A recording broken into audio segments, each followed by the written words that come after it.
Good morning, everybody. Welcome to LoveBabz, Love Talk. I'm Babz Rawls-Ivy. Harry Drills is circling around somewhere.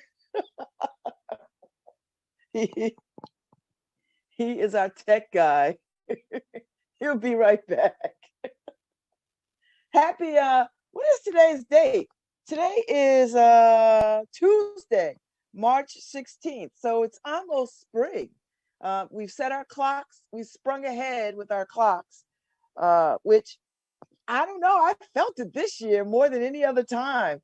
Like losing that hour made a huge difference. That 1 hour felt like 100 hours.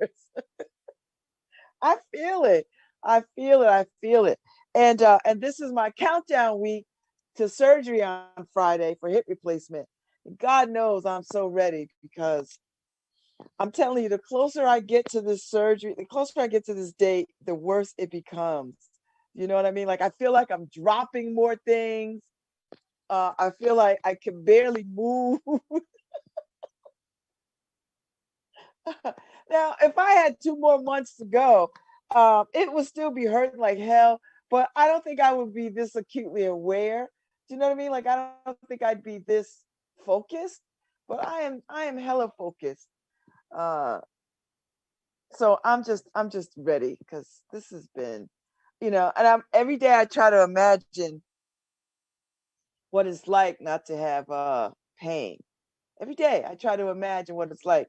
I try to sit still and I try to imagine what it's like not to hurt.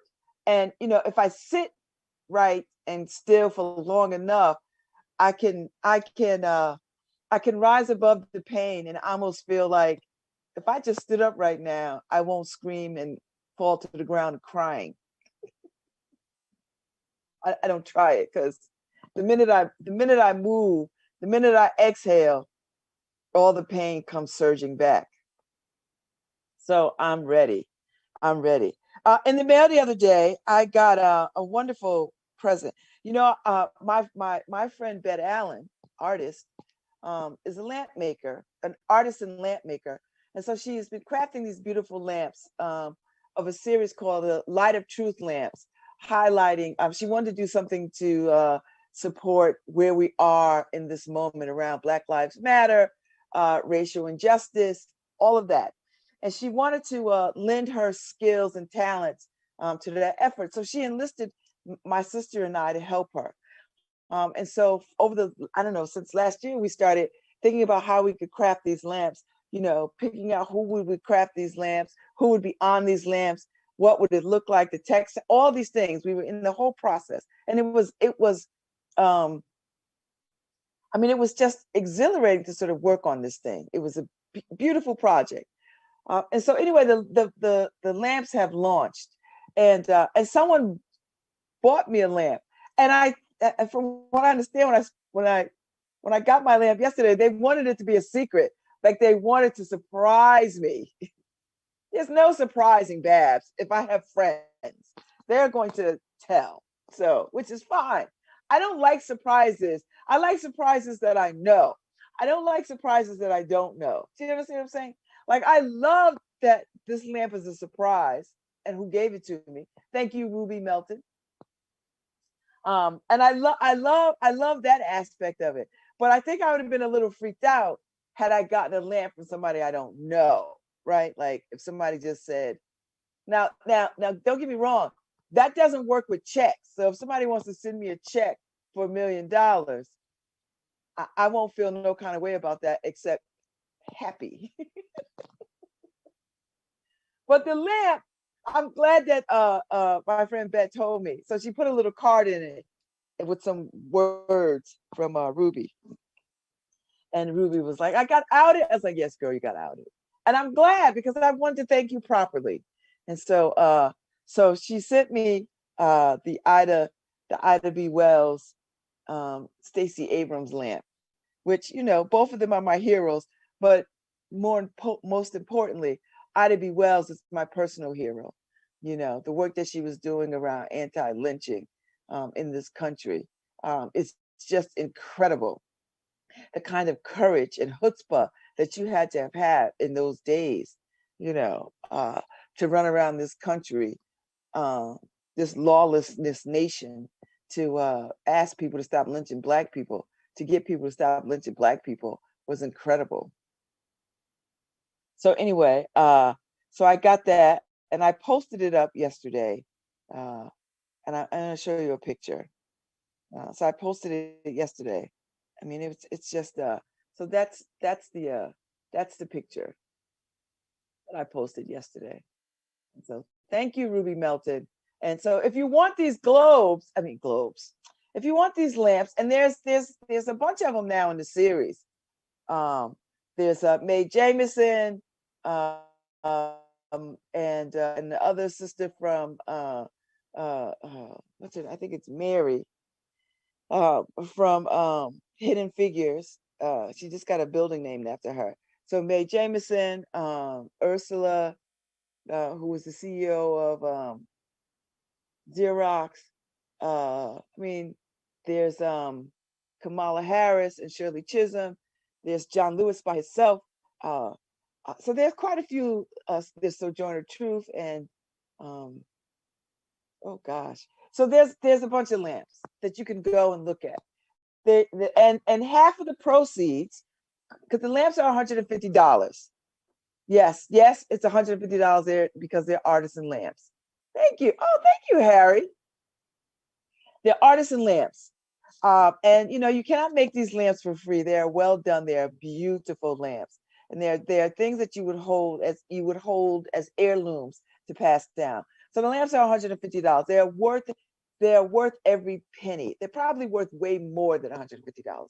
But anyway, half of the proceeds go to the Southern Law Poverty Center and the work that they do around racial injustice.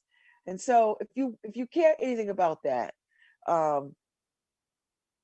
get you a lamp. And some of y'all got stimulus money. $150 to a lamp for stimulus money. Let that money do, something out of the ordinary, extraordinary. I'm just saying. I'm not trying to shame you into a lamp. I'm not doing that. I'm just saying. You got $150 out of that $1,400. And I know you got water bill, gas bill, light bill, car note, car insurance, tuition, and credit card bill. I mean, I know. I'm just saying. And if you can't spend that money on that, then this is what I would suggest you do. Get you a jar, and every week dump your change in it or your loose bills. Every week, just dump. And then by however long it takes you to get to $150, then use that money for your Light of Truth lamp. Seriously. And let's do some good in this world. I mean, I know some of y'all already doing good. I know some of y'all already serving. I know some of y'all already contributing. I know.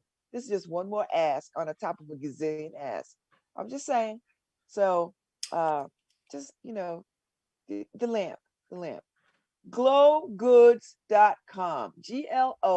GLOGOODS. Glowgoods LLC. LLC. Thank you, Harry. See, that's why Harry rides with me. Glowgoodsllc.com. Get you a lamp, baby. So now I have two. I'm so excited and so happy. So good morning, Harry. What's happening? Good morning. How you doing? Oh, Harry, I'm so close to surgery that every day that the closer I get, Harry, the worse the pain gets. It's like sitting in your car knowing that you're getting closer to the bathroom, right? Yes. It's like, oh my God. Oh my God. I said that the other day, Harry. I said the same thing. Swear to God. I was like, when you get closer to your house and you have to pee, and the closer you get, the worse it becomes. That's right. I have to just chill and woosah. Harry, I'm one of these people that if I have to pee so bad, my teeth and gums tingle. They like start to hurt. I don't know what that is. I know. Me, I start getting chills, right? So I'm like, whoa. So that's why I gotta just chill and woosah. Before leaving the car, you gotta meditate. And Harry, I think because of these meds, it's harder and harder for me to like hold it. like I can't contract those muscles to hold. I was like, Yeah. oh my God. I don't think this is old lady stuff because I'm pretty good with this. I think this is just because of the meds that I'm on. It just circumvents any kind of pain, any kind of, you know what I mean? So Yeah, definitely. That is so. Because when I was on the hard stuff, it was like the worst thing jumping out of bed and basically it's like my bathroom is like 7 feet, another 15 feet away. And it was like an emergency every time I jumped out because I didn't think I could hold it every time. It was like, oh my God, oh my God.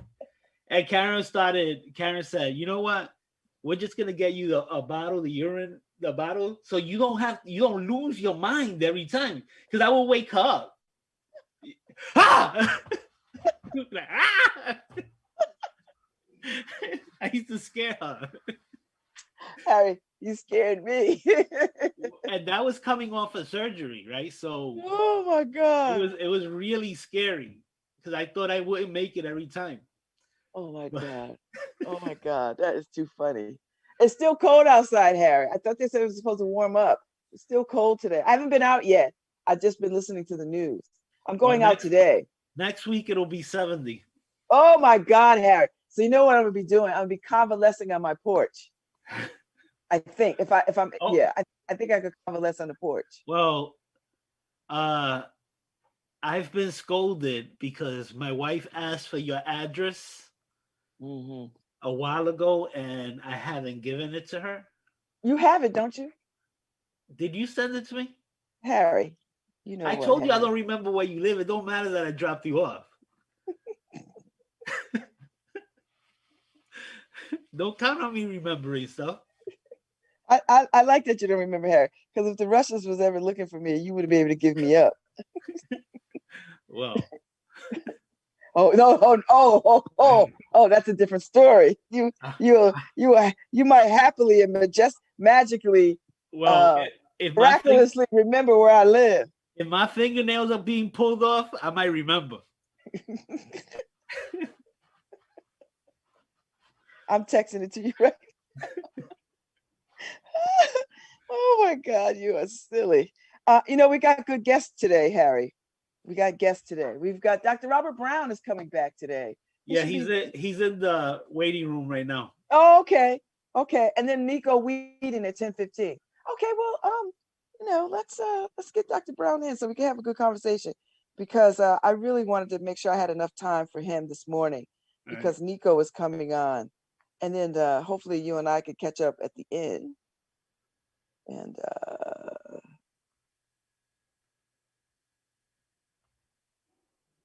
there's no music. Is there music with this? Uh, I could Oh, play never music. mind. No, don't play no music now. Dr. Robert Brown. Dr. Robert Brown. Okay, so Professor Dr. Robert Brown is back with us because we've been doing this series of unpacking the state of urban Connecticut 2019 through a COVID lens. And so we've had some good conversations, Dr. Brown. Nice Yeah, to we see have. you. Good to see you too. Good morning, Harry. How are you? Good morning. Now I'm So gonna do my disappearing act. I thought I was already gone. Good to see you. Nice to see you. So today, Dr. Brown, we are talking about housing and health disparities Yes, from the state of urban Connecticut yes, through a COVID lens, yes. which I think is appropriate to talk about as we are seeing record numbers of people being evicted being evicted at the same time. This money is kind of hitting their accounts, although these banks are holding this money until tomorrow, which is real Yeah, crazy. it's a very interesting time, and again, I'd like to ask your indulgence by reading something to you that I think Yes, sets the stage for our conversation today. yes. Black America is in a state of crisis. By any of the accepted indicators of progress, employment, housing, education, many of the gains Blacks made over the past decade were either wiped out or badly eroded, and the portents for the future are not encouraging. True, On a limited and individual basis, there were exceptions to this downward trend, but the growing number of Blacks without jobs, the increasing gap between white and Black income, new public displays of racism, and the negative attitude of policymakers toward programs that aid the poor marked the year as one of increasing hardships for Black America. Without question, much of the responsibility for many of the reverses sustained by Blacks lay with the economy. Blacks suffered disproportionately because of their low position on the economic ladder, as unemployment climbed to depression levels in many of their communities and inflation cut into their already limited purchasing power. But this is only part of the story of what happened to Black America. The other has to do with the rapidly drying up of the nation's willingness to face up to the seriousness of the problems that years of racism have created, and to deal with these problems with the intensity and commitment their solution demands. The implications of this should not be lost on the American people, for the future of this nation is bound up in how it deals with these problems.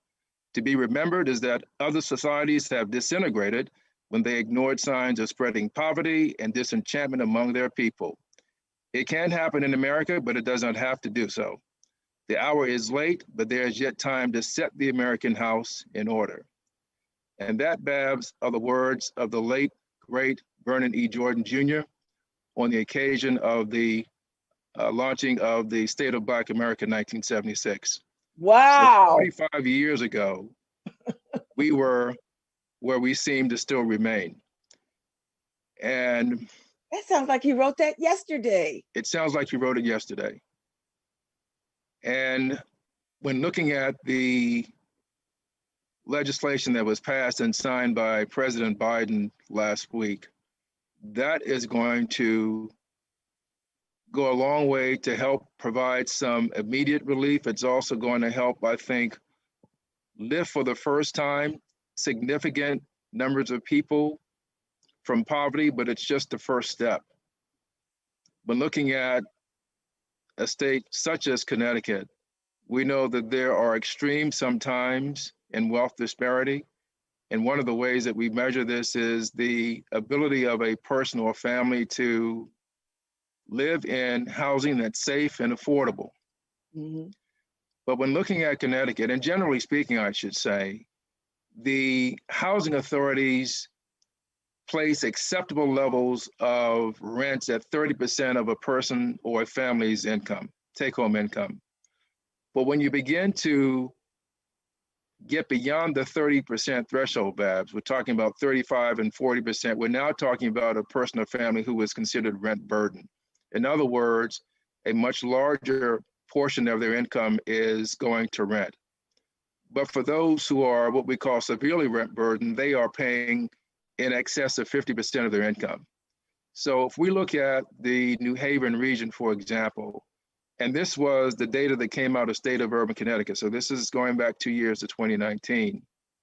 We found that nearly 60% of residents in the New Haven region were rent burdened. That is 50% or more, severely rent burdened, I should say. And that number is even higher. It went up to as much as 70% for people who were living in very low income neighborhoods. So we had an existential crisis even then. And as the affordable housing section of the report went on to show, was that an affordable housing wage for this state would be $25 an hour. Now, this was pre-COVID. And so obviously now that situation has become even more dire when you've had people who have been evicted, when you've had the cessation of the moratoriums on paying rent. And I should say to any of your viewers who may need immediate assistance, I would urge you to dial 211. That's 211, which is a number for the Connecticut United Ways. And they can offer relief and services and get you to the agencies that can provide some mechanisms of help. Because I know that even though these checks are coming and they should have already started to hit some people's bank accounts, we know that people have been in dire need for many, many months. It should also be noted that persons who have direct deposit access will get those checks first. So what does that mean? For those who do not have a banking relationship or who are unbanked, they will be waiting to get those checks the longest period of time. So it's really important. Nothing wrong with my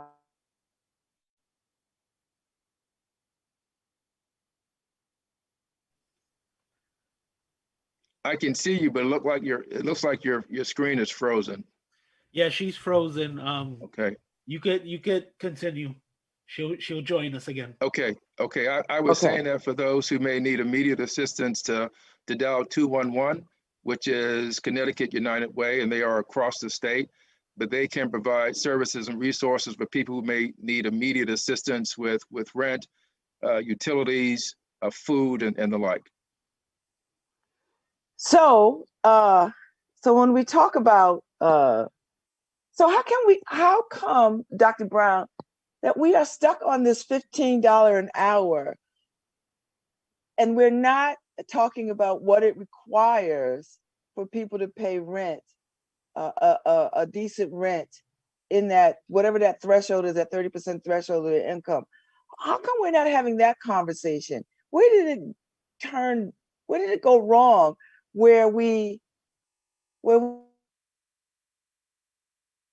use to say or acknowledge that people are struggling and that paying 70% of your income in rent is outrageous and almost criminal? Lack of empathy. I mean, it's the lack of empathy and compassion. I think that the idea of asking someone to live off, say, $7.25, which is the current federal minimum wage, or even going up to the $15 minimum wage, which won't happen for a while. I mean, obviously, there are some locales that do have a $15 minimum wage, the nation's capital being one. And of course, the minimum wage here in Connecticut will go to $13 an hour beginning in August. But we have to look, quite frankly, at the people that we are putting in positions of leadership. And relatedly, with regard to monies that are being allocated by the federal government, when the $1.9 trillion package was passed to benefit solely the wealthy in this country, there was no pushback on that. But all of a sudden, there seems to be this really bristling because literally millions of people and families across the nation are going to get needed support because of a health crisis that was not of their making. And I think we really have to have a frank conversations where we can about the morality of the ways in which people who are in positions of leadership, not all, are thinking about the people that they have been elected to serve. And I think it needs to be mentioned again that we have turned our attention obviously to the economic crisis, the impact of this economic crisis. But Babz, we know so many people in our communities, especially, who have suffered all their lives, who have gone without all of their lives, who have largely been ignored and even marginalized or blamed themselves for being in the situations where they are. When what we know to be the truth is that there are structural barriers and realities that have created and fomented these unfortunate circumstances literally for generations. And that is in part why I thought it important to read the segment from State of Black America 1976 to really show how we have been looking at and trying to address these issues for generations. But it is going to require the will of the people, first of all. We've talked about the strength and power of the grassroots efforts to mobilize folks, to really hold elected officials to account, and not just believing what is being said through the platitudes that may be dispensed during campaigns.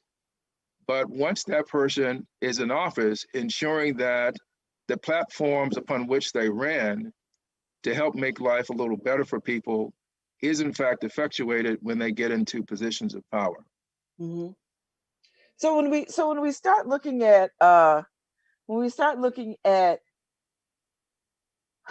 rent income disparities, And we're starting to see all these people get evicted. Where are these people going to go?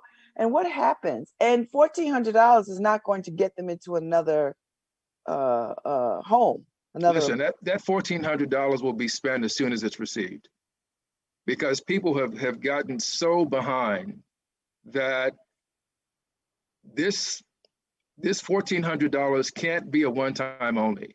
Mm-hmm. There will need to be a succession of payments during the course of this year and beyond to help people really get back on their feet. That must occur simultaneously with efforts to resuscitate the infrastructure to create jobs that pay livable wages, in addition to the understanding that whenever there is an economic constriction that may get as worse as a recession, which is what we've seen, employers have to work with far fewer employees because they simply can't afford to pay them.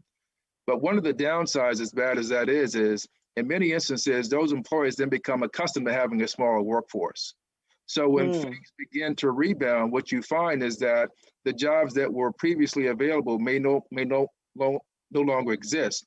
That's compounded, of course, with what we have talked about in the past segments with regard to future of work and this rapid movement towards the obsolescence of many jobs, especially those that pay lower wages, $15 an hour or less. So I think that there are going to need to be concurrent efforts that are occurring as we try not only to resuscitate the economy, but we also have to work at resuscitating the quality of people's lives. And one of the things that you hear a lot is the booming of Wall Street, And Wall Street is not the economy. It is not the economy. It is not the day-to-day living and the ways that the economy impacts the quality of people's daily living. The idea of being able to put food on the table, keep your homes heated, being able to pay your rent, being able to pay your car note.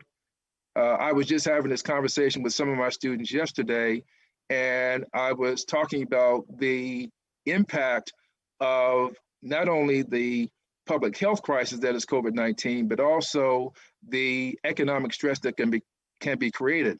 So I talked about the Snatch Man. Now, you and I both know who the Snatch Man is, but none of my students did. So it was a repo. Yeah, it was repossessions. Repossessions are off the chart. And so with the disbursement of these checks must also be a concerted effort in communities in this state and around the country that are going to help to make sure that people can get access to the jobs that will be available, but also get the skill sets that they will need to be able to get access to those jobs. So I had these women that wrote this book on the other day, Broken America, Joanne Goldblum and Colleen Shattuck. Mm-hmm. And in here they talk about car repossession and how it is disproportionately high in poor communities. Yes. Because people need cars to go to work. And so what happens is they go to these pay here, buy here dealerships. And they're outrageously high and expensive. And so she talks about a case where there was a woman that was paying for three different cars, and none of them worked because they were all lemons, and she bought them, and she had to keep paying on them because she didn't realize, she was so afraid that if she didn't pay on them, that she wouldn't be able to get another car. And it becomes this sort of tangle of dysfunction, because you have a situation where the person may be paying, in that scenario that you just described, an interest rate that is absolutely exorbitant. Yes. The vehicle obviously is the depreciating asset. And who's to say if a car repair is required unexpectedly, that person will not have the resources to do it. Again, pre-COVID, according to the Federal Reserve, almost half of the respondents of that survey could not afford a $400 emergency. Now, this is pre-COVID. Mm-hmm. So you could just imagine what that number may be now. But within the communities that are low income, that may be disproportionately communities of color are nested any number of mechanisms that help to ensure that that person or family remains in that place. As I've said, people from poor communities pay the most for everything. It's Whether it's expensive to be food, poor. it is the most expensive to be poor. And I'll give you an example of what I mean. Let's say that this woman that you mentioned, she's bought this car. Let's just say she bought one of the cars, but now she has to buy the car insurance. She's required to have comprehensive insurance because it's a newer vehicle. And the insurer provides her with several payment scenarios. As it turns out, the least expensive scenario is to pay the premium, usually 6 months in one payment. But if you do the easy payment plan, maybe 4, 5, or 6 payments, you find that the further out you make the payments, the more money you end up paying. And that is typically going to be the route that most people who have very, very resources have to take. And so that same type of scenario is presented to people with few to no resources in so many different areas of their lives. So when I talked about median wealth for white families being $188,000, median wealth for Latino families being $36,000, and median wealth for Black families being $24,000, we have to look behind those numbers, and we have to look at some of the structural barriers that not only support the chasm in wealth disparity, but that also promote it. And this is why, in addition to the deployment of the $1,400 or whatever the fee is that people receive, we have to be focused as much on how do we address some of the systematic barriers that have created these issues in the first place, and look for ways to dismantle those if we are truly committed to ensuring that every person, every family who so chooses and wants to be a part of this America has the opportunity to do so in as equitable a manner as possible. So Dr. Brown, that sounds like two things have to happen. You have to immediately address what's happening. And then you have to have, I guess in back in the old days, it would be commission. You'd have to have a commission to set up to look at historically issues and instances of poverty. And then you gotta deal with what is happening right now, like what is in front of you. I don't know if you can do them at the same time. Why not? I mean, it really shouldn't be a problem. Well, because government doesn't work like that. Well, it needs to. I agree. Listen, you get no argument from me. It can, and it should. But we can't. Yeah, if you have caring people and empathetic people. But we're already hearing people.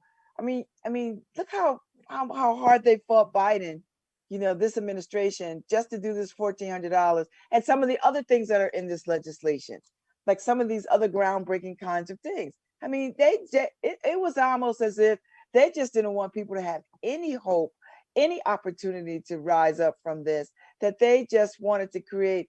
It's almost like saying we're going to create a subclass of a subclass of a subclass, because we're not going to do anything to help pull people up out of this, which is not of their own making. Well, I do hope that people remember this for the midterms next year. And I do hope people remember this for the general election in 24, because to have so many people be displaced and to not wholeheartedly want to be in support of any effort that would help to address that type of an issue. It's a national security threat as well. It's not just an economic crisis, but it's also a national security threat. Yeah. And it may not. And explain what you mean by that so other people will understand what that means. Well, what I mean by that is when you have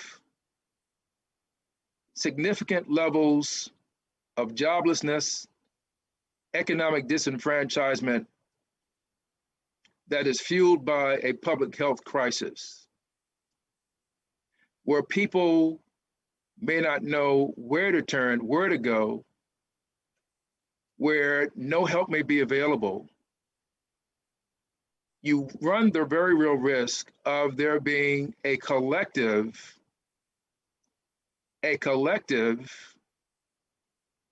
disbelief in the system that is democracy. And that could, in a worst case scenario, lead to just mass hysteria. And I'm not being hyperbolic here. So it's really important to assuage that type of energy by saying to the people, this is where we are. This is the severity of the issues that we face, but this is how we attempt to address it. And that is precisely what President Biden did last week.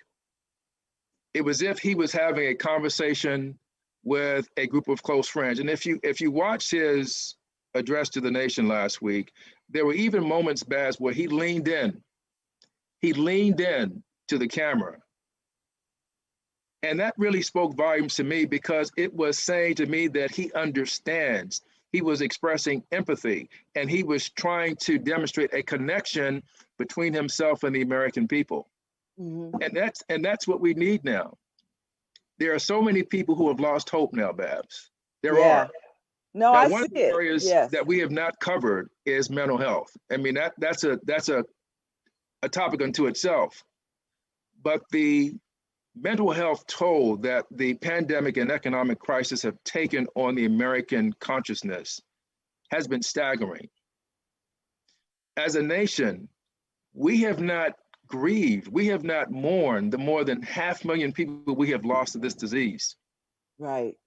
On Saturday past, 1,800 people died of COVID. I mean, that is a staggering number of people.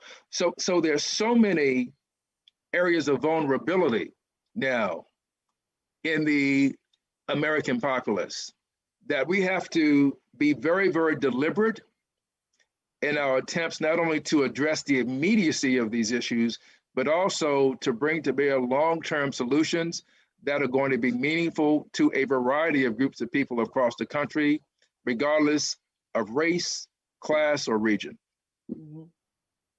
I mean, it's striking how, after 9/11, we had, immediately had monuments and honors going up. But, this is such a huge number across this country that we have not had time to catch our breath around how many people we've lost and are still losing.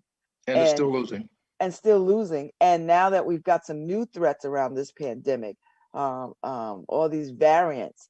And then when you look to what is going on in Europe, right? Like they're going through another lockdown. Like I think they just said, like last weekend was their last weekend. People could be like however they are, but they're about to and put back in place those strict guidelines around where you can go, what you can do, and how long you can be there, because these variants are out of control. I think that it's a tremendous blessing that the Centers for Disease Control and Prevention has been righted by this administration, so that it is taking its place again as the leader in public health, not just here in this country, but around the world. But the guidance of the CDC is to not take a victory lap just yet. It's too soon to take the mask off. It's too soon. But Dr. Brown, we're seeing Texas, Mississippi, Florida, we're seeing these states with these governors that are saying, we're going to lift these mandates. And some of them are suing some of the cities and towns in their states to lift mandates. Attitude reflects leadership. And I think haven't heard that in a long time. It is a really bad idea to lift any, mass mandate so soon when the vaccines are just being deployed in significant numbers. We are finally seeing the numbers, generally speaking, around the country go down. But if people go back to life before COVID so quickly, we will replicate what's going on in European countries. Yeah. And it just doesn't have to be that way. So when the president spoke last week about potentially having a real celebration this coming 4th of July, that is very possible. But it means that every person has to do their part. It means that we must engage in health protective behaviors. That is, wearing a mask, engaging in social distancing, practicing proper hygiene. Those are still as important now as they were 6 months ago.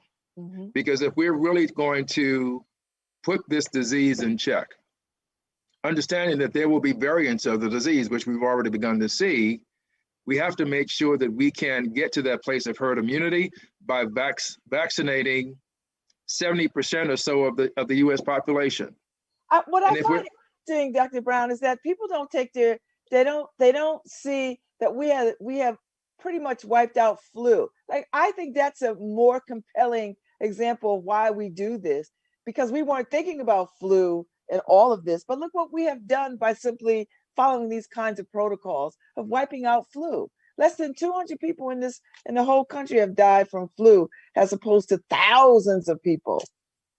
But you have to look at over time the emergence of vaccines for the flu shot.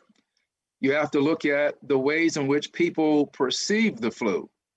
Now, you can still die from influenza, but what do you hear in the fall, Babz? You hear people talking all the time, well, I got to get my flu shot. So that has been baked into the thought processes of so many people around the country, that to get a flu shot is not an infringement on a person's civil rights, as has been promoted during this time with COVID-19, which is simply not well-reasoned thinking. Yeah. So if we're able to move beyond the rhetoric and the politicization of getting the vaccine, masking up, practicing social distancing and proper hygiene, I think that we will begin to see more buy-in with regard to engaging in those health protective behaviors, but also, as soon as you can and it's available to you, getting that vaccination. And I think that that's going to have to be a personal decision that can be influenced by the public health departments within the 50 states, that is reinforced obviously at the gubernatorial level, but that ultimately resonates with people, families, and communities in such a way where we want to preserve life, not potentially place it at risk. And so I think that as more people get the vaccination, I think that you will begin to see more of a momentum of people who too want to get the vaccination, as opposed to those who feel that to get the vaccine, to mask up and to practice social distancing and the like is an infringement. That's quite interesting. Well, I'm waiting for that, because as someone who has a compromised immune system, the quicker that we get to herd immunity, the safer I am. Yes. So there are a number of benefits to getting that vaccine. As it's been said, our bodies have no immunity to COVID-19, and this is what makes us so susceptible. So if you look at the idea of what this piece of legislation does, it also will provide health insurance at a significantly reduced rate to millions of people. Now, the question I have is, who could possibly be against something like that? And they were, though. I mean, you saw them. You saw them filibustering to not allow states to open up their health exchanges so that people could get on health insurance, because people lost their jobs or whatever, and extend it. I mean, Connecticut, we've extended ours, like opened it up, extended it, all of that. But there were people who were willing to sort of do that, which I don't understand. In the middle of a pandemic, why would you want people not to have access to health insurance? It's indifference. It's indifference to the suffering of so many people. And there has been a concerted effort to not address the issues of the poor. So again, we've talked about Reverend Dr. William Barber and the fine work that he's doing with the Poor People's Campaign. You find that during political campaigns, there is usually no talk about the circumstances that poor people face. It's always about the middle class, the middle class, the middle class. We know that. And here's the thing: poor people are consistently the ones that vote. Poor people are the ones that are consistently out here pulling people together. They do all the organizing. I mean, poor people are the backbone of everything. Now, I'm not no shame to the middle class, but it is on the backs of poor people that this country runs. Well, and you're absolutely right. But the wrinkle to that, Babz, is that there are many in poor communities who sometimes vote against their own interest. Oh, yeah. And so even as we have seen the people who voted for this bill, Democrats -1, and then no Republicans voted for it, there are many people in poor communities who will vote to keep the very people who voted against what would help them and allow them to remain in office. So so these issues are complex. But now we're in a time where we have to really decide once and for all what type of nation we're going to be. Is this going to be a nation for the haves and have-mores at the expense of everyone else?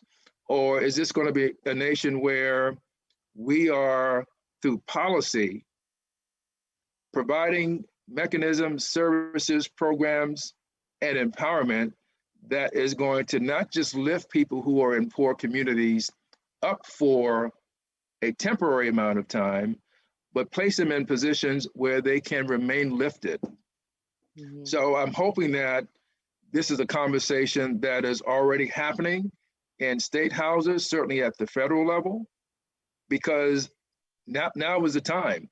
What we have seen over the past year is that so many more people have been thrust into poverty. So when you see those food line banks that may stretch for miles, and you see those high-end cars in those lines, there's a reason for that. There's a reason for that. So we have to use this as an opportunity to really face the ills of society. Again, we have so much potential and there's a great opportunity here, but we have to be willing to look at the truth, and we have to be willing to critically assess not just the attitudes and perspectives of those with whom we disagree, but we also have to critically assess those of our own as we are in this work to help make things better. All right, then I think this is where we're going to leave this conversation for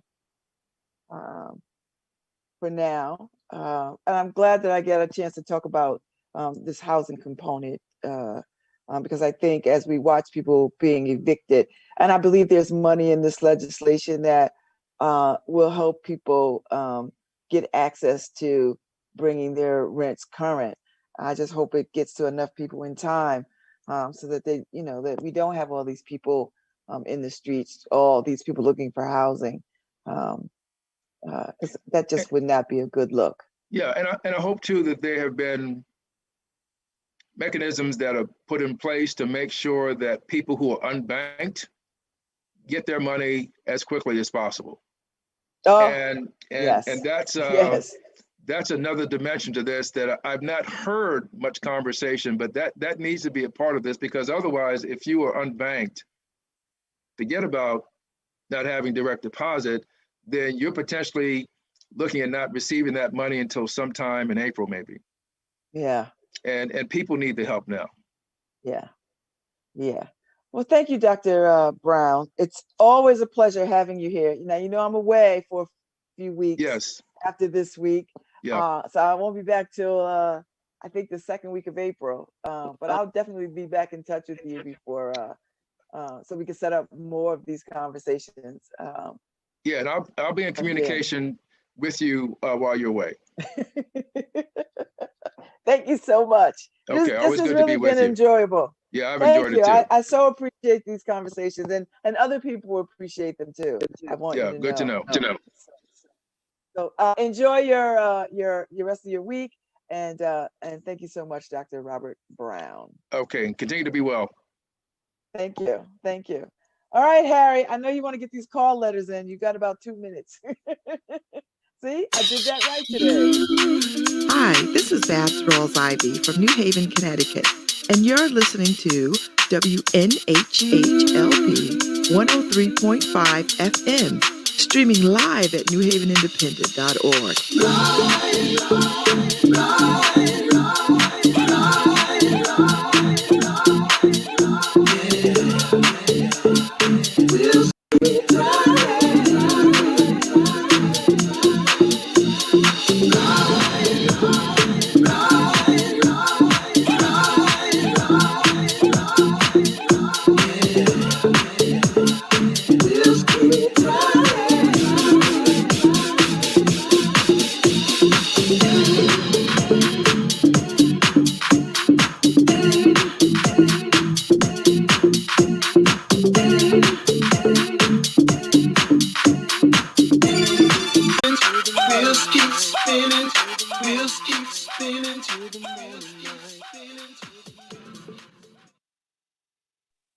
Woohoo!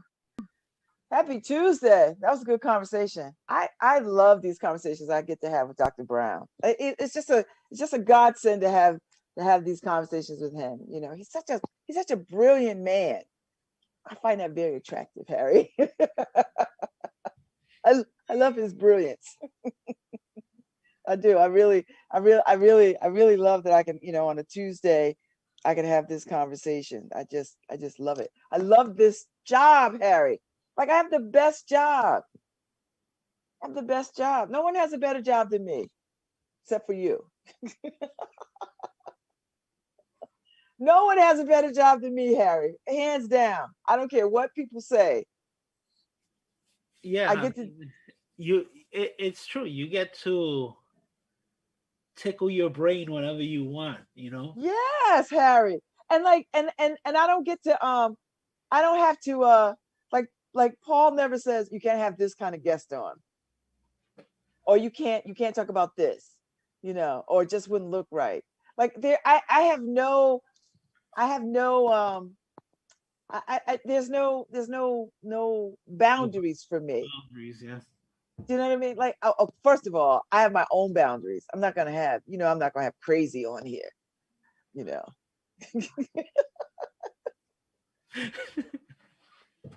What, Harry? I have no boundaries. I mean, I'm not gonna have crazy on here. But I love that I get to marry local, because there's so much talent here locally, Harry. Like, I don't have to go far to find people that can talk intelligently about any number of things. You know what I mean? That's playing out on the national stage. I don't have to have President Biden on my show to talk about things that he's doing. I can have credible people right here in our neighborhood, and they don't have to be highfalutin. Like, having access to Robin Porter and Gary Winfield and whoever else, Harry. I mean, that's just incredible. That I could just talk to them. I could just say, "Hey, could you come on? Let's talk about this. Let's unpack this." It's amazing, the kinds of people that we could talk to. It's weird because people contacted Karen after the fact, after the hearings, and they're like, "You make Robin smile and stuff." Like, if they never see Robin smile, all we do is see Robin smile, right? It's weird. I'm like, I don't know Robin to be. I mean, she's like a dog with a bone when it comes to issues, and she should be. Yeah. But she's one of the nicest people. Yeah. Well, you know what they get? They do that to Black women, Harry, because they think we should all be singing and dancing. Do you know what I mean? Like, we all should just be tap dancing all the time. We have serious issues that need our attention. We can't come in. We can't shuffle along into a space all the time. Do you know what I mean? Like, don't just because I'm not smiling doesn't mean I'm not happy. I got serious stuff in front of me and I'm trying to deal with it seriously. You know, I don't have to come here and make you feel comfortable by me smiling all the damn time. You know, they think, you know, that's the problem I have.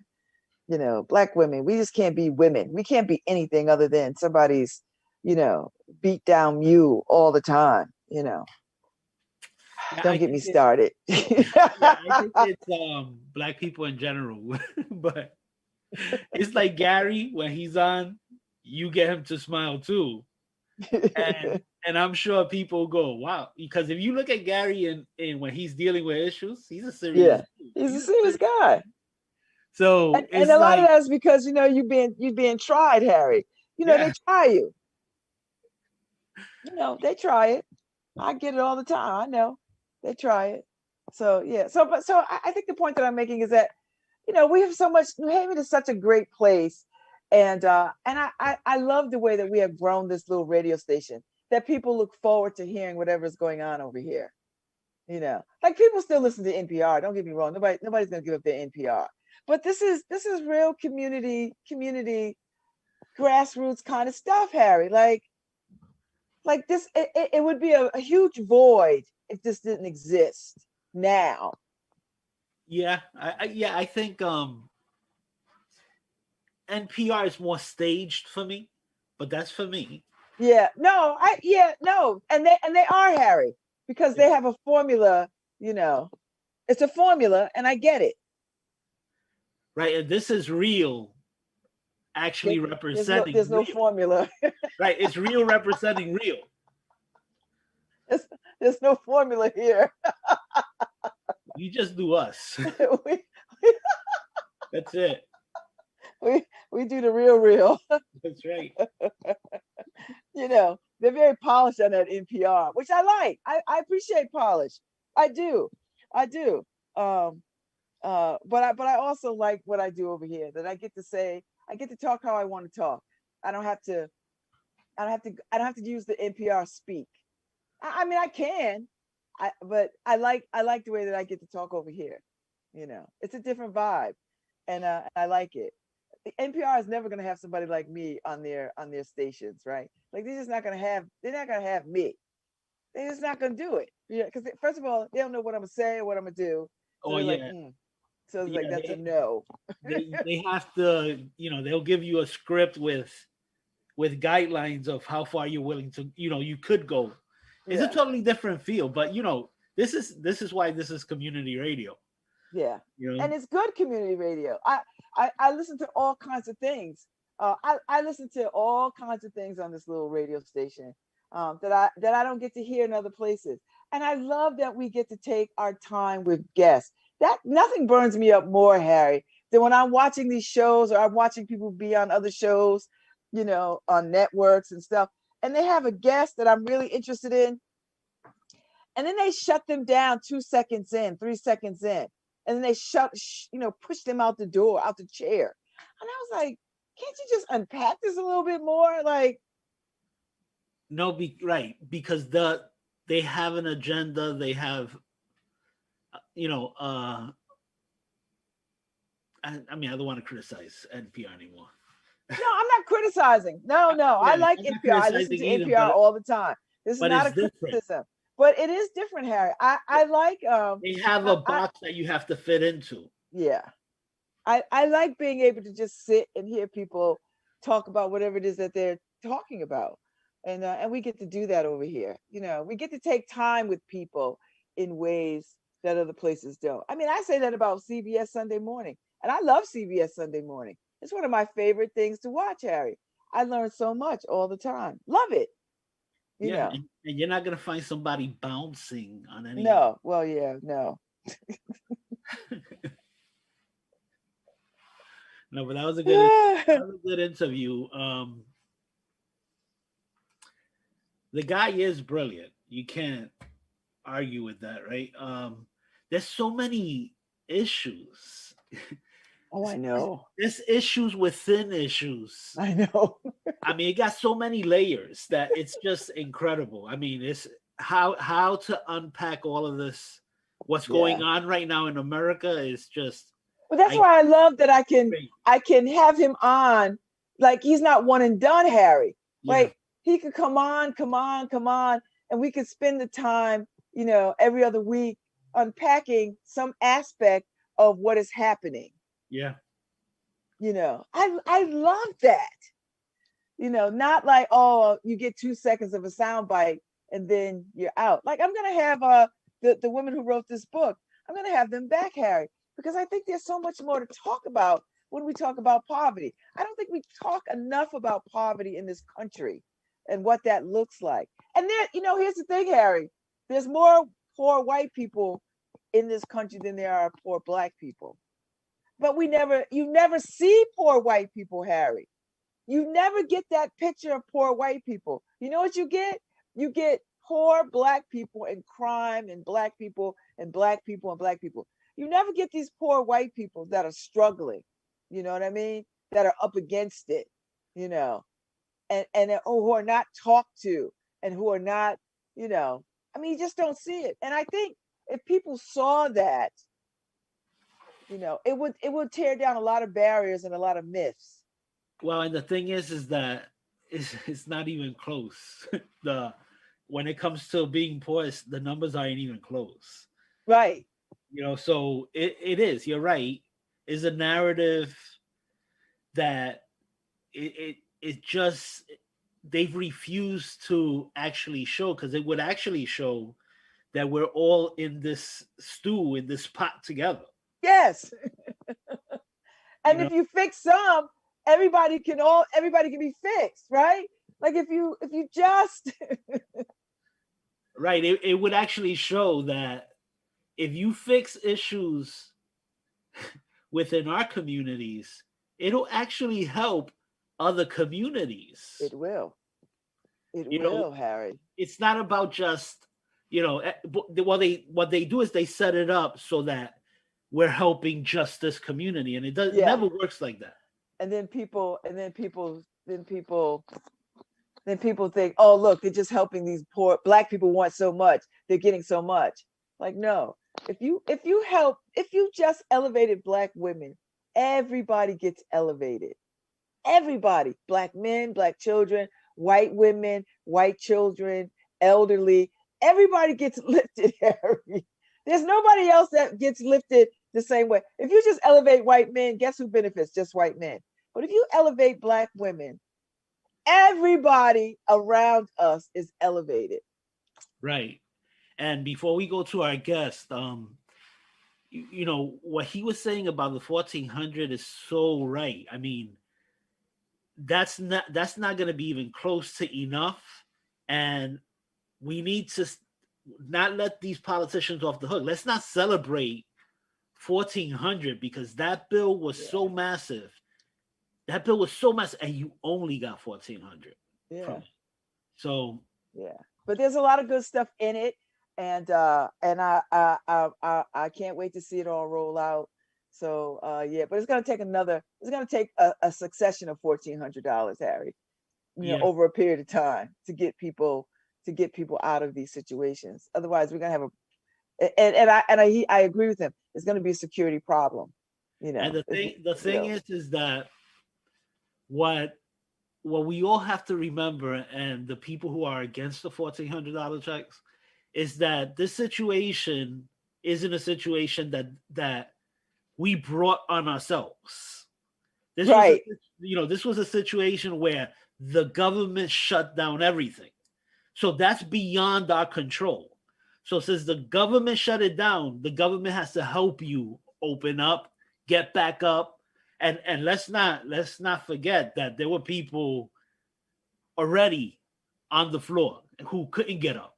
Yes, and that's what Dr. Brown was talking about. That listen, there was people who was already in pandemic mode before we even labeled pandemic. Yeah.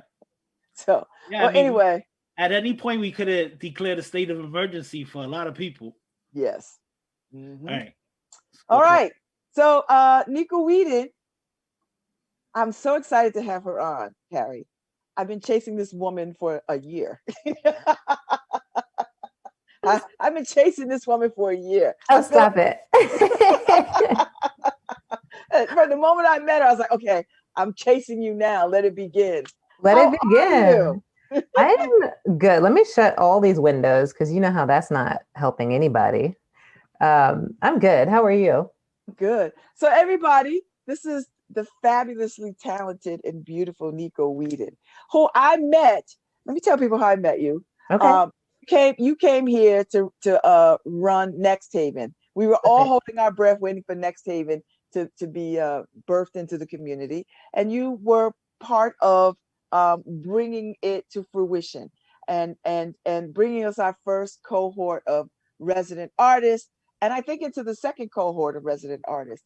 And you were connecting Next Haven to the community and all these things. That's how I got to know you and met Yeah. you and loved the space. And then the next thing I know, as creative, talented people do, they're on to the next thing. It happens sometimes. Yeah. That's how talented and beautiful, smart, creative people do. They do their work and then off they go to the next thing. How are you and what are you up to these days? Because I've been seeing you Yeah. uh follow you on Instagram, and I've been seeing you do some stuff, and I was like, oh my God, what is she doing? I need to find out about this so that we can talk about this, because I originally wanted you on so we could talk all about Next Haven, but I don't have to do that now because you're not over there. So now I want to talk about all this new stuff that you're doing. So what Oh, are you yeah. doing? What am I not doing? So, my practice has always balanced a couple of different things, right? So I've always identified as a writer. That's something I've done my entire life before I even thought of That it I as a did not career. know. I Oh, did not yeah? know the writer part. Yeah, it's funny. I studied creative writing in undergrad, but then, as I kind of became a curator and started doing more critical writing, I tried to find a way to like meld those things. And so that's like, I've had 1099s for writing since I was like 20, it's never paid the bills, but it's been an important piece to the practice. And so, yeah, I think now is an exciting opportunity to figure out how to balance doing that and doing that really critically. Like I'm writing a book right now, which is What? Lord, Lord, Lord. Is that the um, book? Lord, Lord, Lord by Nico Wheadon.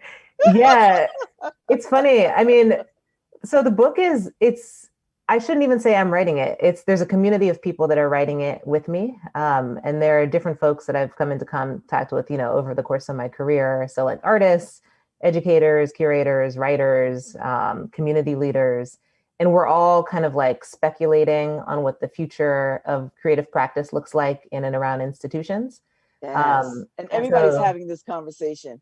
And yeah, really crouched around race and equity and all of that. Like, I how do mean, we, that's right in there, right? Because we're yeah. looking at forest bias institutions. We're looking at, like mainstream, private business institutions. We're looking at all sorts of things. But as a cohort of 40 people whose only real investment is in the work, right? So it's like some of us advocate for getting rid of some of these institutions that don't do what they say they're there to do. Whereas other people are like, here's some tools to like rebuild it in a better image. And so it's funny. It's not funny. COVID is terrible. However, at the onset of COVID is when I really started writing, and when the book really started gaining some Well, because momentum. you couldn't go anywhere. So you had all this Couldn't go time. anywhere. I couldn't go anywhere. Had all this time. Institutions were responding like crazy, just doing dumb stuff. Like all of the solidarity statements around Oh the my murder of God. George Floyd. If I heard one more, if I heard one more, I stand with Black people and we Oh, it's care still about Black coming. people. It's still coming. And I'm like, yeah, but what are we going to do? So, I'm actually fortunate and it feels like a gift to be able to write the book in this moment because so much has changed that we don't have to like work from a place of the broken system. We can be like, okay, so all this stuff has been exposed as being super whack. Let's do something else. So writing is like a big part of my day. I've been curating a lot of exhibitions, which is great. It feels like I see this, right? yeah. I mean, that's where I got my start, right? Like my first job ever was a curatorial intern at the Studio Museum in Harlem. Which is one of my favorite places Me in the too. world. Yeah. I watched it from its inception to its to its remodeling, to its growth, and now they're in a new space, right? Or they building it. Yeah. Yes. Yeah. So, yeah. And so, it's like, I feel lucky also to have found that institution like so early in my career, because I was like out there grasping at straws looking. I was going to ask you, how did you know that art was the thing? Like, how did you know that you wanted to be in and among artists and artistic work? Yeah. I mean, because I was an artist first, right? So my mother is an artist. She's a photographer and a journalist. My dad is an entrepreneur, which takes, all sorts of creative capacities and brings them together. So, I came to art not through art history, not through like studying how other people did things, but through literally making work of my own. And so I studied art semiotics at Brown. And, it was like studying art at an Ivy League school and being a Black person, I was completely lost because there was, I just couldn't see my community represented. I was going to say, like, where do you see yourself? Like, we weren't there. Yeah. And this is like no knock on Brown. This is just a knock on the institution of art history, right? And the way that it's been kind of taught. And so for me, my art history courses were like finding catalogs that were produced by the Studio Museum, because then it was all Black artists. It was Black women artists. It was people doing abstract conceptual stuff. And I was like, wait a minute. And so literally I just like had it in my mind as this mecca.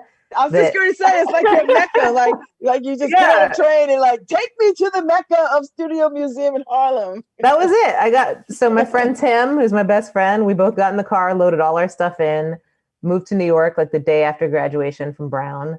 Had no idea where we were going to live or what we were going to do. And I like rocked up to the Studio Museum, like, hi, I'd like an informational interview with Thelma Golden.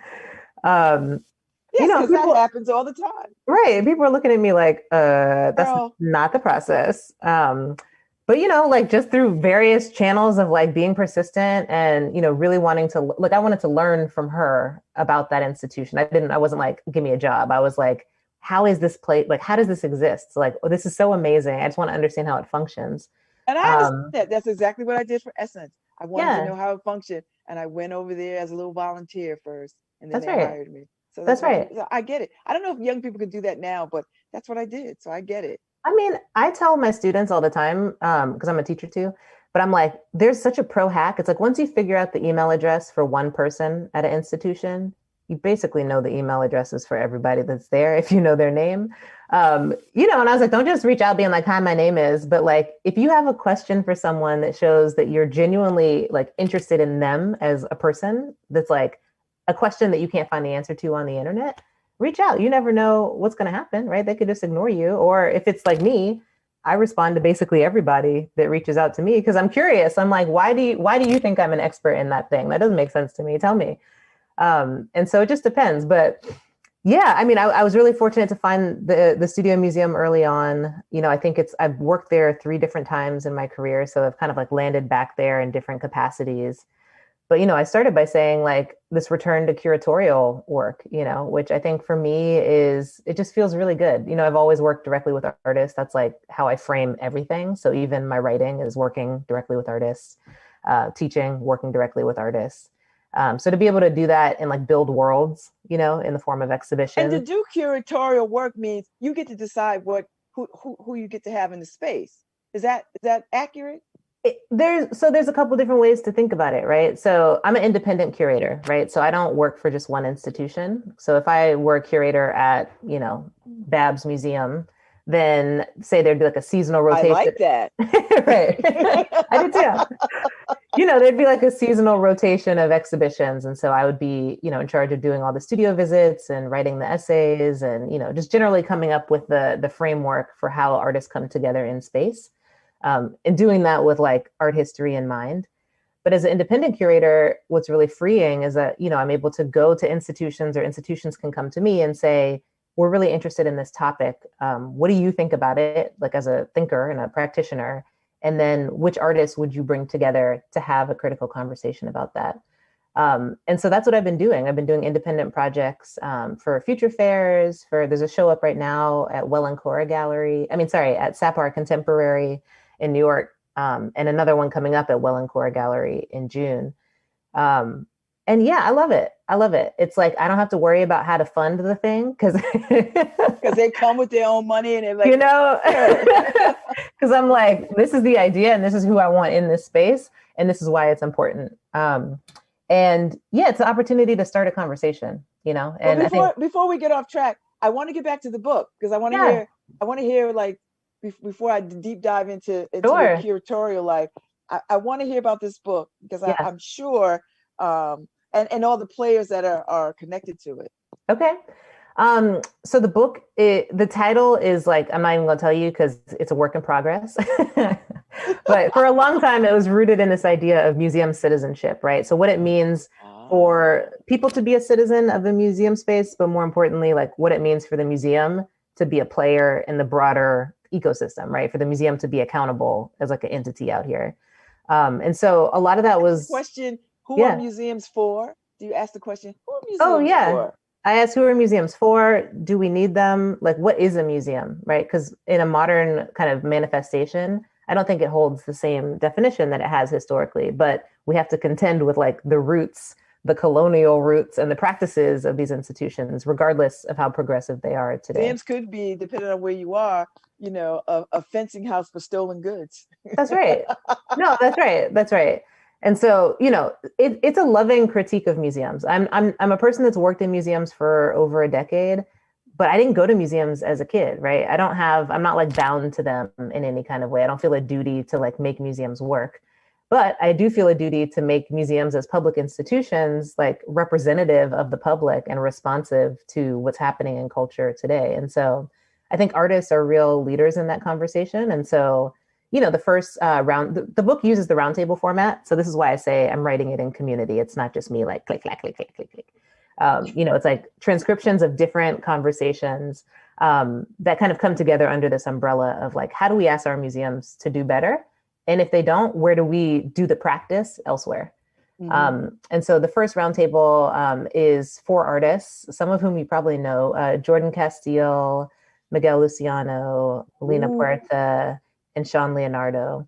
And, you know, it looks at the residency format, right? It's like when you think about what a museum is and you think about where life happens, you know, oftentimes museums that have a residency, it's like, you know, the art is being made in real time every day in that space. And so how can that become like the lifeblood of an institution, right? How can artists build relationships with the community that the institution then finds a way to support long-term, right? Because they're only there for 6 months, a year, or whatever it is.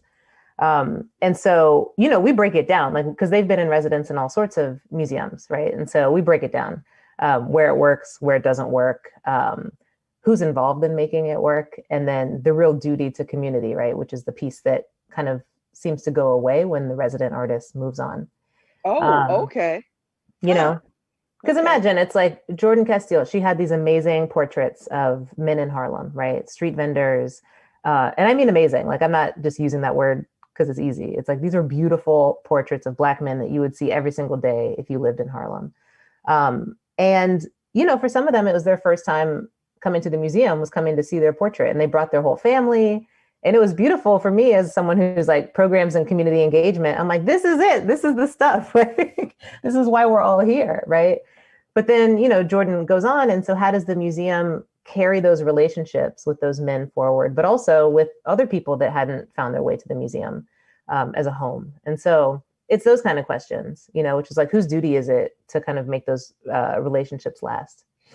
Wow, I love this. Okay, so when does this book due to hit the streets? Girl, so I got to finish writing it. Which means probably summer. You know, we're almost there. All the roundtables are done. Yeah. It's like, it's really almost there.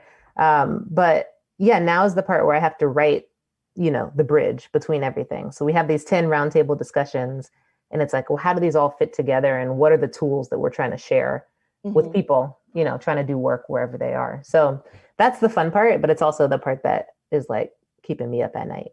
And so what is the plan for the book? Like, what do you hope that this book will do? Like, what do you want it to do? And who ought to be picking this book up? Is it academic, or is it, or can anybody off the street pick it up and be like, okay, I want to, I can take the deep dive in without having to sit in somebody's ivory tower to understand it. That's right. No shade, no shade. No. You're like, No. no. It's literally, it's for everyone. And I think that's part of how I arrived at wanting to use the roundtable, because it's not a bunch of people writing like really academic responses to questions over email. It's like, imagine if I transcribed this conversation that we're having right now and then put it in a book, right? So it has that tone and it has that feel of like authenticity, of like realness, but also of like urgency. So, a lot of the conversations took place over Zoom in the aftermath of George Floyd and Breonna Taylor. And, so we're feeling things as we're talking about the issues of cultural institutions. And that all comes out in the book, right? And so I think it's for everyone. I would say the reason that I'm doing it is really, I would love for it to serve as like some scholarship in the world by people that look like you and me, that aren't like the traditional people that are offered the platform to write a book, right? So I know you care about that deeply. Like, I do. You care about Black and Brown communities deeply. I mean, that's when I first met you. I mean, you were adamant about talking about the accessibility of the art to these communities in which this, I would say Next Haven is in, that the community has to be able to understand that they are invited and welcome. That's right. And that art is for all of us. That's right. So, yeah, no. And so I think, having 40 Black and Brown folks riffing on like what cultural institutions ought to do, I think is like a powerful statement in and of itself.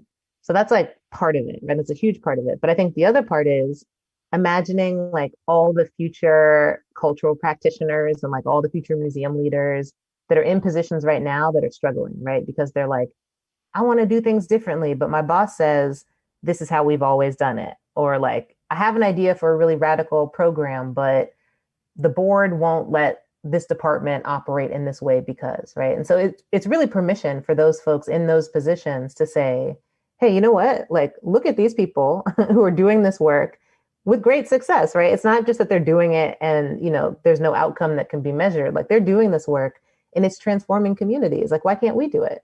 And so those two things together is like my hope, and that anyone that wants to build anything or be a part of any kind of creative community would find the book a useful resource. And at the very least, they'd get to know these 40 people who I find brilliant and who I've had the pleasure of collaborating with, but, that might not otherwise be given a platform to really talk about their work. So this is a rare opportunity because you don't ever see, I don't know, I mean, you're closer to this than I am and will ever be. I don't see Black artists come together having these conversations. Like, no one invites them to tables, or at least I don't see it. Maybe they are, and they're so informal that they're not captured for public consumption. But I don't see artists doing that kind of thing in spaces. I would love to see more artists in community having these kinds of conversations about where they see art going and their paths. Well, you know what? I mean, honestly, I feel like it does happen, but we're usually the only one. We're not there with each other, right? We're there as the token or as the representation of an entire group of people, which is like exhausting and draining. So we're not even really there because we're just trying to survive the space. And so, yeah, I think it's important that like we build for us, by us spaces, that those continue to be not just like maintained, but created, like new spaces need to be made every day where we are the majority, so that we can have those conversations and that we can learn from each other and learn from ourselves and not be competitors, right? Like, I think what tokenization does is it puts us in competition with each other because it's like, I want to be the Black person at that one table, over there. But it's like, no one really wants to be that person. Like no one really wants to be the only one over there. So let's just like build the whole community, So what do you think? So what are your thoughts these days, Nico, as you are starting to see, everybody having these conversations around race and equity in the arts, and arts is so, I mean, we all started to learn how broad the arts community is. Once Broadway decided to, shut the doors, then we started seeing the gigging communities, sort of share with us their plight. And now we're starting to sort of see artists who are trying to make a living as being artists. So where do we go? What do you think about how do we sustain artists? how do we care for artists? How do we appreciate artists? And I'm talking Black and brown. Like, this conversation is about Black and brown artists. Yeah. Just for those who are listening, Right. so we're clear. Where do you see, like, have you had time to does this moment in time give you opportunity to ponder and dream and, imagine? Yeah. Yeah, it has. I mean, so I'm gonna break it up because it's a huge question. I'm gonna break it up in the way I'm the queen of huge questions. I love huge questions, but I just, for my own like clarity of thought, I'm gonna break it up. So yes. I think, it's like there's a direct link between like Black people, daily life, and survival, right? It's like we're out here just trying to live, right? And so I think that is like the premier challenge today for any person of color, whether they're an artist or not, right? It's just surviving, and then above and beyond that, like thriving in community. And I think the thing that I think artists need and that they deserve and that we're capable of giving them is artists know how to like articulate what they need, right? Like, I think artists have a really good capacity to say, this is what I need from an institution. This is what I need materially. This is what I need from my community. But I think oftentimes we just don't listen to them, right? Because we put art in the space of hobbyism or like a thing you choose to do, but like you could actually be doing this other thing to survive, right? But for a lot of artists, art is survival, right? Like that is how they survive. Whether or not it brings them the money they need to survive, it's like spiritually, that's how they live. And so I think listening to artists in terms of like, oh, okay, so you need a space, or oh, okay, so you need community, or oh, okay, you need access to, these like basic materials. I think it's like, give them what they say they need and believe them, you know what I mean? And don't say, oh, are you sure you can't do that with $200? Because I've seen artists do it for free. And so I think, it's like, yeah. And so I'm not articulating it perfectly, but I think, yeah, I don't think that the artist needs are much different than like other people today, but I just do think that they're in a class of people that are treated differently because the arts are treated differently, right? It's like, in the same way that I told my family, I'm going to Brown, and they're like, okay. And I was like, and I'm studying art. And they're like, oh, how are you? We're going to be supporting you forever. And I'm like, come on now. I was like, I got a plan. Like, don't worry about it. I know. Yeah.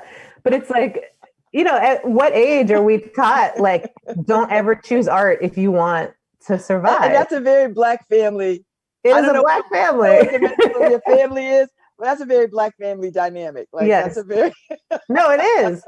And it's like, literally like teeth sucking, like, and I think, rolling and like, yeah. Right. And my mom, because she's also an artist and because she trusts me, with like my instincts and my ability to figure things out. She's like, okay, baby, you just do what you got to do. Right. But it's not easy. It doesn't come easy for someone to say, yes, go choose this career where value is subjective. The entire thing is like built on taste, right? Which is like changes every other day, So it's like, it couldn't be a more precarious space to operate in. But again, it's how like, you going to eat and where you going to live? Exactly. But if you ask most artists, would you quit doing this to become a doctor so that you could like, live a rich lifestyle? They'd be like, no, like I choose this, right? Like I choose this knowing of the hardship because it gives to me more than it takes from me. And like, I need whatever it gives to me to survive. And so, yeah, it's a crazy moment. Like it's a hard moment for anyone to imagine like what comes next and how to sustain. I do a lot of professional development. And part of what I've been coaching artists in right now is like, you have to continue to craft your narrative, like even through this moment, right? Like, what are your values and how are your values going to get you from where you are to where you want to be? Always, not just in moments where, like there's no gigs because of COVID or, whatever. It's like, you have to be able to articulate to somebody else exactly what your plan is, even when you might not believe the plan yourself. Right. Yeah. Yes. Yeah. Yeah. And I think this is as scary and as trying as these times are, I've seen pockets of beauty and grandeur come out of things for people, particularly artists. I've talked to artists quite often. I try to have as many as I can on the show. They're writing more than they've ever written. they have the time. They're not distracted by having to be somewhere. Right. Do you know what I mean? Like, it's all those kinds of things. So it's been a real gift. I mean, a curse, of course, but a real gift of time and resources and just love. So yeah, I see that. I see that. So Nico, tell me, so when you think about all the things that you want to do for yourself, how do you map out your own path? What does that look like from someone who is invested in the arts community the way that you are, and have a particular skill set as an artist, as a writer, and as a curatorial badass? I mean, so this is how I answer this question today. I feel like I might change it every other day, but because I don't think I have a perfect process, and I am a work in progress. But I'm married to an analyst, right? Like, Malik is a chemist. He is like adorable. He is adorable. But I have like a real thought partner in him, right? Because he sees things completely differently than I do, right? Like, we started a business together, and like our skill sets couldn't be more different, which I think is what makes the building fund like work really, really well, right? And can you talk about that? Can you talk about that collab? Can you talk about that? Yeah. Can you share what that is too? Sure. So the Building Fund, we're calling it an innovation platform for BIPOC artists, entrepreneurs, and neighbors. And the idea is that it's really just a space, right, to bring together all different folks that are kind of thinking through ideas for projects they want to see in their community, the community being here, New Haven, and that we can serve as kind of thought partners or bridge between all these different entities that like currently aren't speaking to each other for whatever reason, right? And so it's a very silo town.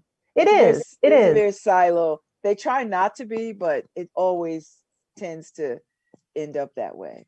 But I think some of it comes from like confidence, right? Like, if you're out here saying confidently in conversation, I want to build an urban farm, right? And then you're saying it enough and with enough people that, there is someone who says, you know what, I have land and I want to also do something with the community that gives back in a really like practical way, like, food. There's all these ways that there can be alignment, but because people don't lead with a belief in their ability to do the thing, right? Because we're all kind of taught like, make sure it's good enough, that people aren't finding each other. And so part of what we're doing is we're just out here listening, right? So we're like, okay, an example is the Black New Haven Archive that we're doing with Art Space, Stetson Library, and Allison Minto, who's a local photographer. That to me is like the perfect kind of launch project for us, because it brings together everything we're talking about. It's like a local arts organization, a local cultural organization, a local artist, all together, thinking through not just like the project itself, but the legacy of the work, right? So what it means to have oral histories produced in this town of our families, and for that to be considered art and then put on display in both, an arts institution and a cultural institution, right? So we're not like reinventing the wheel here. And this wasn't even our idea, but what we do is we come in and we say, okay, Allison, artist, have you thought about, like all of the ways that this can live on as like a publication, as a podcast, as, fill in the blank. Art Space, have you thought about, and so it's really just asking questions and helping people to kind of fill in blanks where, there might just be, it might take longer.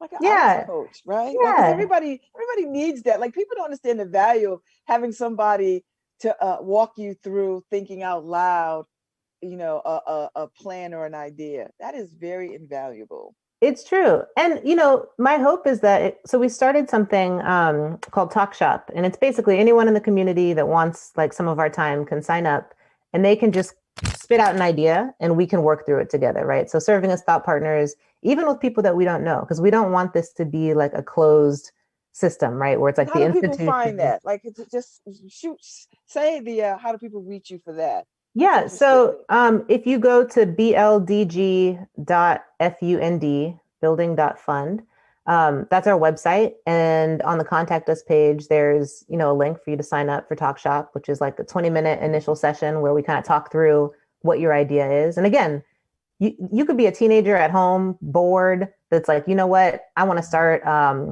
Black Business Symposium. We have someone that reached out that wanted to do that, right? And we're like, that is fantastic. Let's talk about what your next steps might be. And it could be the case that through listening, we find out that we're not the people to be involved, right? But that we can connect that person to all of the resources that they might need to make it real. And so that feels good to me. Like, we're just getting started, like I said, but even just the thought of being accessible in that way and to being a genuine kind of thought partner on ideas that emanate from our community and aren't brought to the community and just dropped in, feels like a radical new way of working. You know, like, I'm so used to working at institutions that believe what they do to be valuable without even asking the people that they're serving, right? It's like, we do X, Y, and Z. And people down the street are like, okay, so like, why do I need that? You know? So it's like flipping that model on its head and saying, all right, what do you want to build and how can we help you build it? Okay. So yeah. So you're not a New Havener. And I love people that sort of find their way here and then fall in love with this city town. Yeah. And then they just love it enough where they want to stay. And I believe you and your husband are those people that you just sort of come here and then you said, you know what, I want to put roots. I mean, we've had this whole conversation about putting down roots. So talk a little bit about what is it about this place that you like, on top of continuing talking about your path to what you're working on and what you're doing and how you see yourself moving forward. Yeah. Yeah, I mean, so More big questions. No, you can tell I love it. I don't care.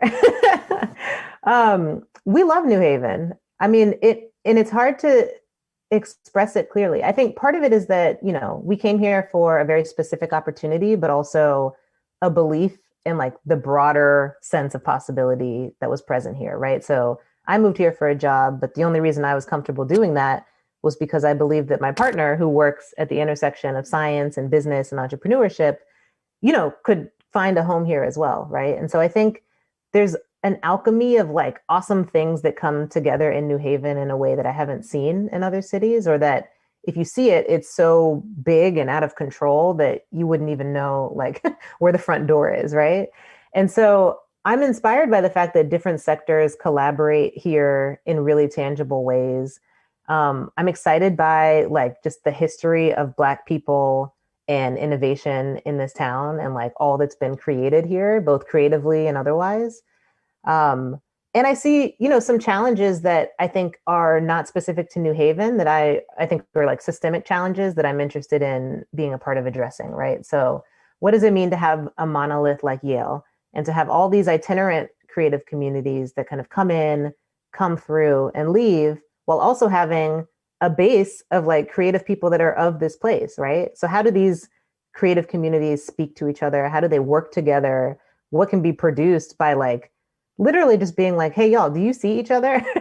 Do you see like the awesomeness that's happening over here, over here, over here? Do you see how it's different? Do you see how it's similar? Now let's try and like literally collaborate for the greater good. And so I don't know. I think there's all of that, which all kind of feels like in a professional space.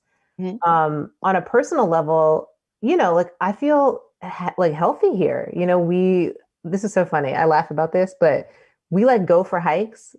I'm like a Black I know. person. I see y'all with the dog every now and again.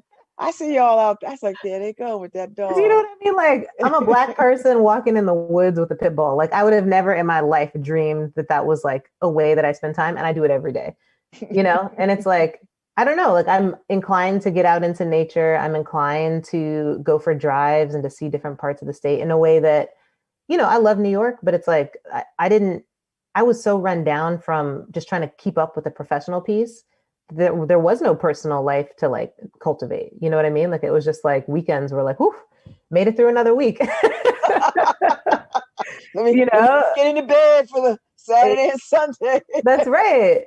And I think the last and most important piece is like the way that New Haven flung its arms open to us when we arrived here. You know, like I think you were one of the first people that I met, you know, just being like so in awe of the fact that people could be like, okay, sister coming from Harlem, she's here to do this thing. Like, welcome. How can we support you? You know, like I've been so used to not having that kind of a reception that I almost assumed it, not in any kind of like negative way, but I was just like, I'm gonna have to build trust and build relationships, and it's gonna take time, and that's what my practice is based on. But the time in New Haven was like 5 minutes. People were like, okay, you want to come over to my house? I was like, yes, please. They're like, oh, will you babysit my kid? I'm like, yes, I will. And it's like, I don't know. I love that we were able to sit on my porch. Sit on your porch. Come on, And so I love that we were able to skip some steps without feeling like we skipped the most important piece of like building a relationship with people, right? Like I feel like there's fewer masks for some reason. And I just really appreciate that. I'm so used to people, asking you what you do as a way of thinking they're getting to know you. And that's how my life in New York was, right? I was like, oh, you do this. You're a museum person. Got it. Check. Put you over here. And I'm like, yeah, but I'm also all these other things that if you ask me 2 different types of questions, you might learn, And so, yeah, I love New Haven mostly because I love people that live here. But, I also just love all of the different elements that come together in this place in a way that feels just magical. Mm. I so appreciate your time today. I have been looking forward to talking to you. I talk to you, we talk. We talk. But I've been looking forward to having you here in my space, so that other people can get a taste of how you and I talk anyway. Yeah. So that people get a peek into what our conversations look like when we're, just hanging out, that kind of thing. So this has been really a beautiful use of my time today. I must say, I've enjoyed this very much. Me too. And, thank you for having me. And I want you to come back periodically just to, keep us informed of what you're doing, and just, so that more community can just be all up in it and support what you do. Seriously. I would love that. I would love that. Maybe Malik and I come back next time because I know he's got stuff to say. I would love that. Yeah. Such a delight. He's such a delight. He loves you. He says hi. I want him to. My son's name, my youngest son is Malik. So I'm partial to that name on a lot of levels. So yeah. Well, it is so lovely to see you, my dear. You too. And I want you to come back. I want you to keep me posted on this book. I want you to keep me posted on what you're curating. I pay attention. I follow you on the gram. So I see all the good stuff that you're doing. And it's just a pleasure to see you. You too. Thank you so much for having me. Yes. So this is Nico Wheadon, everybody. And she'll be around. I'll be around. Love you. Love you too. Bye. Say hi to Malik. Okay. All right, Harry, we are on our way out. Thank you, Nico. Thank you. Wonderful day. That's my day is off to a good start now. So, me too. All right, Harry, you can just go ahead and play us out. Bye. Bye, my love. Hi, this is Babz Rawls-Ivy from New Haven, Connecticut, and you're listening to WNHHLP 103.5 FM, streaming live at newhavenindependent.org.